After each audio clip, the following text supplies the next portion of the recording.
3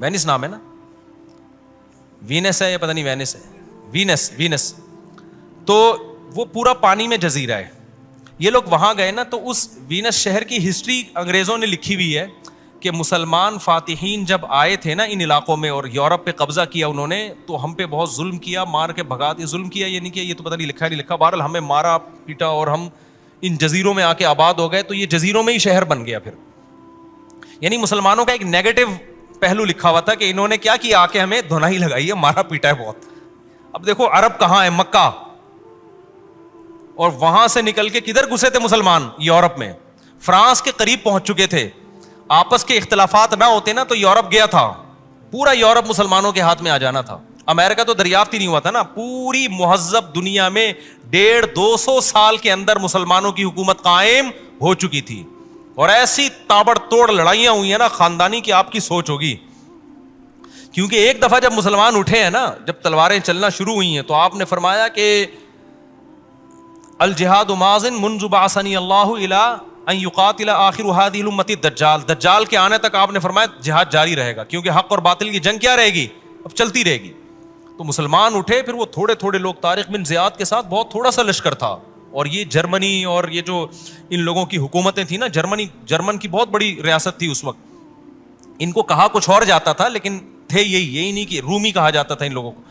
تو یہ ساری یورپ کی ریاستوں میں مسلمانوں نے قبضہ کیا. خیر, تو وہاں انہوں نے ہسٹری میں یہ لکھا ہوا ہے کہ مسلمان فاتحین یہاں آئے تھے اور لڑائی کر کر کے ہم بھاگ گئے, تو عیسائیت کو بچانے کے لیے ہم نے ان جزیروں میں آ کے پناہ لی, تو اب ایک نیا شہر آباد ہو گیا. تو ایک نیگیٹو وے میں لکھا ہوا ہے. تو مجھے جس نے بتایا نا کہ یہاں مسلمانوں کے خلاف لکھا ہوا ہے, میں نے کہا ان سے بولو کہ جب عیسائی یہاں آئے تھے تو کیا الیکشن کے ذریعے ان کی حکومت قائم ہوئی تھی؟ انہوں نے یہ علاقے یہودیوں سے چھینے تھے. آئی بات سمجھ میں؟ انہوں نے کون سے یہ الیکشن کروا کے یہودیوں نے ان کو صدر بنا دیا تھا, بادشاہ بنا دیا تھا. عیسائی دنیا جو تھی نا, شام, سعودی عرب کے شمال کی جانب نا, نارتھ کی جانب ہے شام, اور سعودی عرب کے جو مغربی جانب ہے مصر, اور اسی کے بیچ میں اسرائیل ہے. تو یہ سارے پیغمبر تو اس بیت المقدس میں آئے نا, فلسطین میں. تو وہاں یہودیوں کا مرکز تھا, وہاں عیسائیوں کا مرکز بنا, اور عیسائی فاتحین وہاں سے علاقے فتح کرتے کرتے یورپ میں داخل ہوئے, اور وہ تمام علاقے کس سے چھینے انہوں نے؟ یہودیوں سے چھینے. تو جو کام آپ نے یہودیوں کے ساتھ کیا تھا وہ اگر مسلمانوں نے آپ کے ساتھ کر لیا تو کائنڈلی اس پہ آپ ٹینشن نہ لیں, اس میں مسلمانوں کو نیگیٹو اس میں یاد نہ کریں. اب سوال پیدا ہوتا ہے عیسائیوں نے یہودیوں پہ ظلم کیا, تب یہودی خوش ہو جائیں گے کہ یار اس کا مطلب ہمارے اوپر عیسائیوں نے ظلم کر کے ہم سے علاقے چھینے تھے, تو مفتی طارق مسعود صاحب ہمیں فیور دے رہا ہے. خدمت میں عرض کروں گا کہ یہودیوں کو کون سا یہ گریوی یا زکوٰۃ میں کسی نے دیے تھے یہ علاقے؟ یہودیوں نے بھی تلوار کے زور سے یہ علاقے چھینے تھے. نہیں آ رہی بات؟ یہ علاقے جو یہودیوں کو ملے تھے نا, وہ داؤد علیہ السلام کے زمانے میں جنگیں ہوئی تھیں. آج یہودیوں کی کتابیں خود بتاتی ہیں جنگیں ہوئی تھیں, لڑائیاں ہوئی تھیں. سب سے پہلے تو فرعون کی جو حکومت مصر میں قائم ہوئی, موسیٰ علیہ السلام کے ذریعے اللہ نے اس حکومت کو ختم کیا. پھر یہودیوں کو حکم دیا کہ شام پہ قبضہ کرو, ارض مقدس پہ قبضہ کرو. یہودیوں نے کہا ہم نہیں کریں گے. اللہ نے ان کو سزا دی, 40 سال وادی تیہ میں رہے. یہ سب باتیں یہودیوں کی کتابوں میں ہیں. پھر نئے پیغمبر آئے, ان کی قیادت میں یہودیوں نے جہاد کیا, لڑائی کی. اسی فوج میں حضرت داؤد علیہ السلام تھے جنہوں نے جالوت کو قتل کیا. پھر جب داؤد علیہ السلام نے جالوت کو قتل کیا تو اللہ نے داؤد علیہ السلام کو پیغمبر بھی بنایا اور یہودیوں کا کمانڈر بھی بنایا. پھر داؤد علیہ السلام کی قیادت میں تبلیغی جماعتیں نہیں بھیجی گئی ہیں. یہ ایسا نہیں ہوا کہ پوری دنیا میں درس قرآن کی محفل ہو, تلوار دی گئی ہے اور گھوڑے دیے گئے ہیں کہ اور لوہا ہاتھ میں نرم کر دیا گیا, کیونکہ جنگوں میں سامنے سے بھی تیر تلواریں آتی تھیں. تو اللہ نے داؤد علیہ السلام کے ہاتھ میں سونے کو پگھلا دیا, لوہے کو پگھلا دیا کہ لوہے کی زرہیں بنائیں, جنگی ٹوپیاں پہنے تاکہ تلواروں کا مقابلہ ہو, تلواریں سے آپ بچ سکیں. تو داؤد علیہ السلام نے پھر کیا کیا ہے؟ وہی کیا ہے جو پھر بعد میں مسلمانوں نے کیا ہے. ٹھیک ہے, نہیں آئی بات سمجھ میں؟ تو اگر اعتراض کرنا ہے تو پھر یہودی پہ بھی عیسائی پہ بھی ہو, اور نہیں کرنا تو تینوں پہ کوئی اعتراض نہیں بنتا. تو ہم بتاتے ہیں تینوں پہ کوئی اعتراض کیوں نہیں بنتا. اس لیے نہیں بنتا کہ اللہ تعالیٰ نے جب پیغمبروں کو دنیا میں بھیجا ہے تو یہ زمین کا مالک کون ہے؟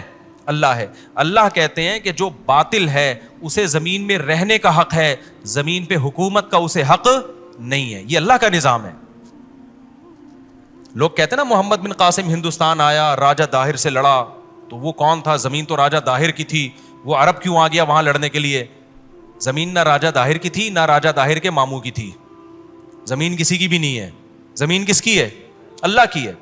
اور اگر آپ علاقے کے لحاظ سے کہنا چاہتے ہو تو علاقے میں بھی تو وہ بھی تو کہیں بعد میں, اصل تو آدم علیہ السلام جہاں پیدا ہوئے تھے اصل تو ہم وہاں کے ہیں, یہ تو سارے وہاں سے ٹریول کر کے گئے ہیں. تو راجہ داہر کے جو ہندوستان میں حکومت ملی تھی سندھ میں, وہ بھی الیکشن کے ذریعے نہیں ملی تھی, وہ بھی اس نے تلوار لے کے ہندوؤں پہ زبردستی قبضہ کیا تھا. اس زمانے میں تو یہ تھا جس کی لاٹھی اس کی بھینس, جو پاورفل ہے وہ آئے گا. اب دیکھا یہ جائے گا کہ پاور میں آ کون رہا ہے, حق آ رہا ہے یا باطل آ رہا ہے. راجہ داہر نے بھی تلوار کی طاقت سے حکومت کی تھی, محمد بن قاسم نے بھی تلوار کی طاقت سے حکومت کی تھی, لیکن راجہ داہر نے جب تلوار کی طاقت سے حکومت کی, ہندوؤں کی تاریخ بتاتی ہے کہ ہندوؤں پہ ظلم کیا اس نے, بت پرستی کو پروموٹ کیا, اور جو سوسائٹی میں عورتوں پہ ظلم ہوتا تھا, یہ جو آپ ماضی اٹھا کے دیکھیں نا, شوہر مر گیا تو عورت کو بھی آگ میں جلا دیا جائے, یہ ساری رسومات تو اس وقت سے چلی آ رہی ہیں. جب محمد بن قاسم گیا ہے اس نے ایسا عدل کا نظام قائم کیا ہے.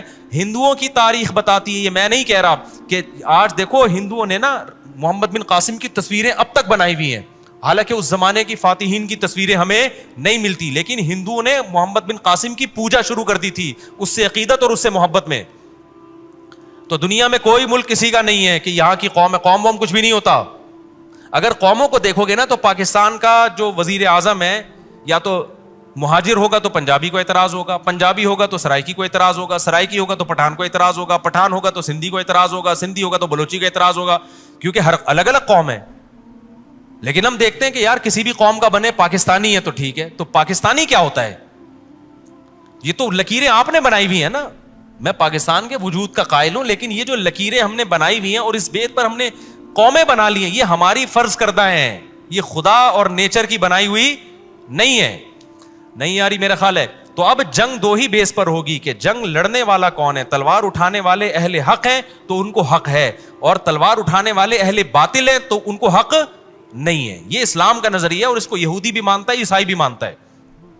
تو اسی بیس پر مسلمانوں کی جنگیں ہوئی ہیں. سمجھتے ہو کہ نہیں سمجھتے؟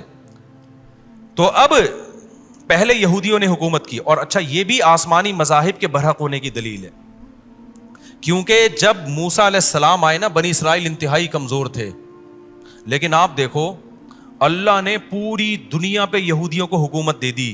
تو آپ کیا سمجھتے ہو کہ یہ آسانی سے مل گئی ہوگی؟ بہت زبردست خونخوار جنگیں ہوئی ہیں, لیکن ان جنگوں کے پیچھے موٹیویشن کیا تھی؟ پیغمبروں کی دعوت. اتنی زبردست موٹیویشن نہ ہو تو جنگوں میں کامیابی ممکن نہیں ہے. سب سے بڑی ریاست کس کی قائم ہوئی تھی؟ یہود. تبھی تو یہودی اس کے پیچھے پڑے ہوئے کہ یار ہم نے پوری دنیا میں بدماش بن کے زندگی گزاری ہے, ابھی ہم اتنے سے کیوں ہو گئے؟ اب وہ چاہ رہے ہیں کہ اسرائیل ان کے پاس آئے, بیت المقدس ان کے پاس آئے, ان کا جو اول قبلہ تھا وہاں سے ہم دوبارہ سے آغاز کریں, اور داؤد علیہ السلام اور سلیمان علیہ السلام کے دور میں جو ہماری اتنی بڑی حکومت اور ان کی تاریخیں بتاتی ہیں نا قائم ہوئی تھی, ہم دوبارہ قائم کریں. جبکہ اللہ کیا کہتا ہے کہ بھائی جب تم نااہل ہو گئے تو ہم نے تم سے خلافت لے کے عیسیٰ ابن مریم کو دے دی, جو عیسائی جو حضرت عیسیٰ کو فالو کریں گے ان کو دے دی. پھر اللہ نے کیا کہا کہ جب عیسائیوں کے دین میں تحریف ہو گئی, وہ زنا اور شراب کی طرف لگ گئے, اغلام بازی کو آج دیکھو ان لوگوں نے لیگل کر دیا ہے, ان تمام چیزوں کی طرف لگ گئے, اور عیسیٰ ابن مریم کو اللہ کا بیٹا کہنا شروع کر دیا, ان کی تعلیمات مس ہو گئیں. تو پھر اللہ نے محمد صلی اللہ علیہ وسلم کو بھیجا, اور اب خلافت کس کے حوالے کر دی گئی ہے؟ اہل اسلام کے حوالے کر دی. تو 1920 یا 23 میں خلافت کا خاتمہ ہوا ہے, 20 میں تقریباً. آپ کو پتا ہے آج امریکہ سپر پاور ہے, کل رشیا سپر پاور تھا. چند سال پرانی بات ہے, تھوڑا سا پیچھے جائے نا 1920 تک, تو سپر پاور کون تھا پتا ہے آپ کو؟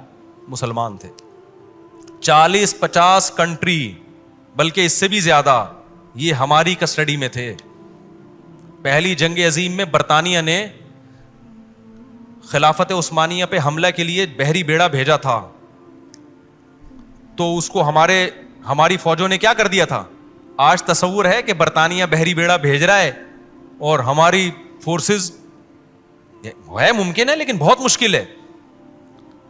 تو اتنا بڑا بحری بیڑا تھا, اور جو ہماری خلافت تھی نا, جس کو گریٹ اتھیمین کہتے ہیں یہ انگریز, پتہ نہیں انگلش میں کیا پروناؤنسیشن ہے, انہوں نے اس کو واپس کر دیا تھا.